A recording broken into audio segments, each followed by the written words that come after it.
नमस्कार. श्री स्वामी समर्थ. यंदा वटपौर्णिमा कधी आहे? यंदा वटपौर्णिमा रविवारी म्हणजेच 29 जूनला साजरी केली जाईल. या दिवशी पौर्णिमा तिथी काय आहे व मुहूर्त वेळ काय आहे याची संपूर्ण माहिती आज आपण या व्हिडिओमध्ये पाहणार आहोत. तर व्हिडिओ शेवटपर्यंत नक्की पहा. महाराष्ट्रात वटपौर्णिमा म्हणजेच वटसावित्री व्रत ज्येष्ठ पौर्णिमेला केले जाते. वटपौर्णिमा 2026 दिनांक सोमवार 29 जून 2026ला आहे. पौर्णिमा तिथी प्रारंभ होत आहे 29 जूनला पहाटे 3:06 तर समाप्ती आहे 30 जूनला पहाटे 5:26. वटपौर्णिमेचे महत्त्व. हे व्रत सावित्री आणि सत्यवान यांच्या कथेशी संबंधित आहे.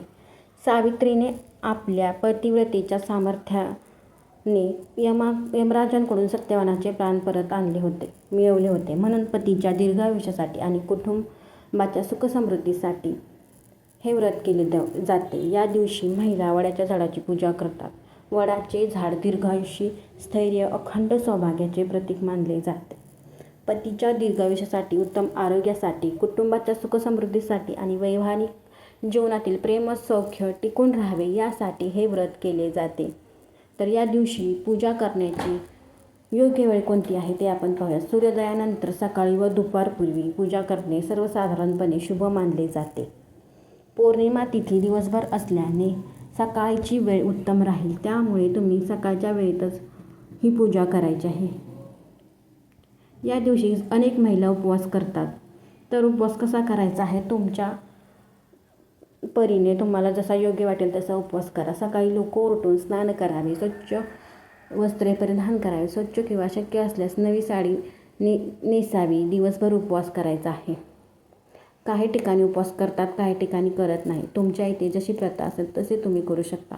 अनेक महिला फळाहार करतात, काही जणी निर्जर उपवासही करतात. आपल्या प्रकृतीनुसार उपवास करावा. पूजा पूर्ण झाल्यावर आणि कथा ऐकल्यानंतर उपवास सोडावा. या दिवशी सत्यवान आणि सावित्री यांची कथा ऐकली जाते.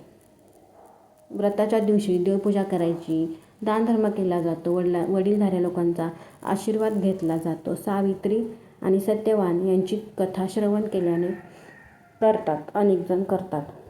त्यामुळे तुम्ही पण या दिवशी सावित्री सत्यवान कथा नक्की ऐका.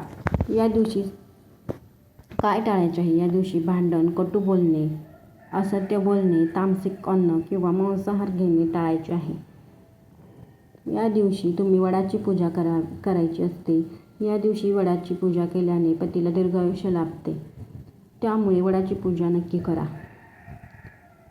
तसेच नवविवाहित महिलांसाठी पहिली वटपौर्णिमा असल्यास सासरी किंवा माहेरी ज्या पद्धतीने परंपरा असेल त्याप्रमाणे पूजा करावी. काही ठिकाणी वाण देण्याची प्रथा असते.